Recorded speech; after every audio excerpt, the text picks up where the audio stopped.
কালকে আমরা এখান থেকে আপনারা সবাই জানেন কি হয়েছিল। রাজু ভাস্কর্য থেকে আমরা মতিঝিলের দিকে গিয়েছি আমাদের আদিবাসী ভাই বোন, বড় ভাই বোন, ছোট ভাই বোন, বন্ধু বান্ধবদের সাথে, এবং সেখানে আমাদের উপর হামলা করা হয়। তাদেরকে যখন আমরা দেখি লাঠি নিয়ে দাঁড়িয়ে আছে, তারা যে স্লোগানগুলো দিচ্ছে, তখন হামলাটা মোটামুটি আমরা এক্সপেক্ট করেছি যে তারা করবে। যেটা এক্সপেক্ট করি নাই সেইটা হচ্ছে যে সেখানে শিল্ড এবং লাঠি নিয়ে দাঁড়ায় থাকা পুলিশগুলা আমরা মাটিতে বসার সাথে সাথে সরে গিয়ে যে তাদেরকে হামলা করার জায়গাটা করে দিবে। এবং আজকে এখানে আসার আগে আমি আবার শুনেছি আমার ক্যাম্পাসের বুকে আবার পুলিশরা এসে আমার বন্ধু বান্ধব, আমার সহপাঠীদের উপর কামান, পানির কামান, লাঠি চার্জ, টিয়ার গ্যাস এবং সাউন্ড বম মেরেছে। যারা গতকালকে আমাদের উপর হামলা করেছে এবং আমার বোন রূপাইয়া চেষ্টা দংচন্দ্রের উপর হামলা করেছে, তাদের সবার চেহারা ক্যামেরায় খুবই ক্লিয়ারলি ভিডিওতে এবং ছবিতে এসেছে। সুতরাং পুলিশের যদি সেই ইন্টেনশনটা থাকে তাদেরকে বিচারের আওতায় আনার, তাহলে তাদের সবাইকে অ্যারেস্ট করা সম্ভব। কিন্তু তাদের সবাইকে, যেই লোকগুলা তার পায়ে আঘাত করছিল, লাঠি দিয়ে তাকে আঘাত করছিল, মাটিতে ফেলে তাকে মারছিল, প্রত্যেকটা ব্যক্তিকে যদি আমরা অবিলম্বে কারাগারে না দেখি, তাহলে আসল ক্ষমতা এই দেশের কারা বসে আছে সেইটা আমাদের কাছে চূড়ান্ত পর্যায়ে খুবই ক্লিয়ার হয়ে যাবে। আমরা জুলাই আগস্টে আমরা প্রতিশ্রুতি দিয়েছিলাম যে এই ক্যাম্পাসে আমাদের উপর যত tear shell, sound grenade, rubber bullet মারা হয়েছে, যত লাঠিচার্জ করা হয়েছে, সবগুলোর হিসাব আমরা নেব। আজকে জুলাই শেষ হয়ে 6 মাস হয়ে গিয়েছে।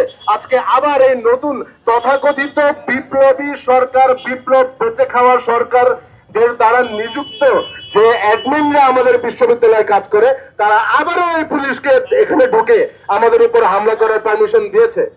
এইটার প্রতিটা হিসাব যদি না নেওয়া হয়, তাহলে শুধু দেশের ক্ষমতায় না, আমাদের দেশের ভিসি প্রক্টর এবং আমাদের ইম্পর্টেন্ট পজিশন গুলায় আমাদের বিশ্ববিদ্যালয়ে কারা বসে আছে সেটাও আমাদের কাছে চূড়ান্ত পর্যায়ে আবার ক্লিয়ার হয়ে যাবে।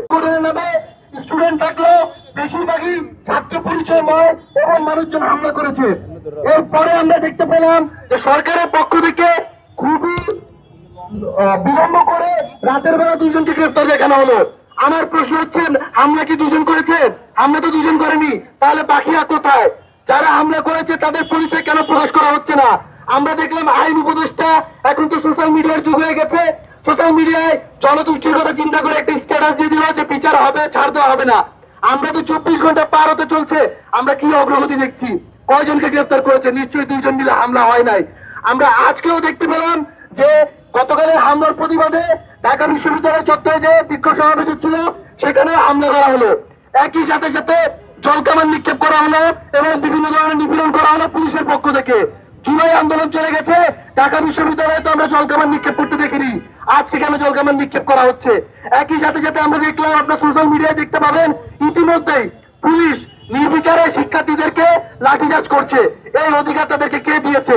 আমরা আন্দোলন করেছিলাম সাম্য, মানবিক মর্যাদা এবং ন্যায় বিচারের আশায়। আমরা যদি একটা নাগরিক হিসেবে, শিক্ষার্থী হিসেবে যদি সেই মর্যাদাটাই না পাই, একটা পুলিশ সদস্য যদি আমাকে কোনো ধরনের অথরিটি ছাড়া, কোনো ধরনের অ্যালিগেশন ছাড়া রাস্তায় ফেলে লাঠিচার্জ করতেই পারে, তাহলে এই রাষ্ট্রের লাভ কি, এই সরকারের লাভ কি? সুতরাং আমি সরকারের প্রতি আমাদের ঢাকা বিশ্ববিদ্যালয়ের সাংবাদিকতা বিভাগের পক্ষ থেকে সুস্পষ্ট বার্তা দিতে চাই। সাংবাদিকতা বিভাগ, একই সাথে ঢাকা বিশ্ববিদ্যালয়ের শিক্ষার্থীদের উপর যদি সেই মর্যাদাবিহীন কোনো কাজ করা হয়, বারবার যদি তাদেরকে কণ্ঠরোধ করা হয়, কিংবা তলে তলে যদি কারোর সাথে আপোষ করে একটা নির্দিষ্ট পথকে বা আদিবাসীদেরকে দমন করা হয়, তাহলে ঢাকা বিশ্ববিদ্যালয়ের সাংবাদিকতা বিভাগের শিক্ষার্থী এবং শিক্ষক এবং ঢাকা বিশ্ববিদ্যালয়ের সকল শিক্ষার্থী সবাই একজোট হয়ে আদিবাসীদের পাশে দাঁড়াবে এবং তাদের অধিকারে কাজ করবে। এবং সরকারের পক্ষ থেকে বিভিন্ন সময়ে যেই ফেসবুকগুলো পপুলিস্ট স্ট্যাটাস যেই ক্ষান্ত হয়ে যায়, সেটা যাতে না করা হয়। এই আন্দোলনে যারা হামলা করেছিল তাদের প্রত্যেককে যদি বিচারের আওতায় আনা না হয়, তাহলে আমরা ধরে নিব যে এই সরকার হয়তো যারা হামলাকারী তাদের সাথে যোগসাজশ করে এবং তাদের সাথে একমত। এবং সুতরাং আমি আর বিলম্ব করবো না, আমি বলতে চাই যে আমরা বিভাগের পক্ষ থেকে, আমরা শিক্ষক এবং শিক্ষার্থীদের পক্ষ থেকে এই হামলার সুষ্ঠু তদন্ত দাবি করছি এবং 1 জন 2 জনকে লোক দেখানো না হয়ে সকলকে গ্রেফতার করে তাদেরকে কে ফান্ডিং করছে, কে তাদেরকে প্রয়োজনা দিচ্ছে, তাদের শক্তির উৎস কি, সে সকল উদ্ঘাটন করে জাতির সামনে প্রকাশ করার। ধন্যবাদ।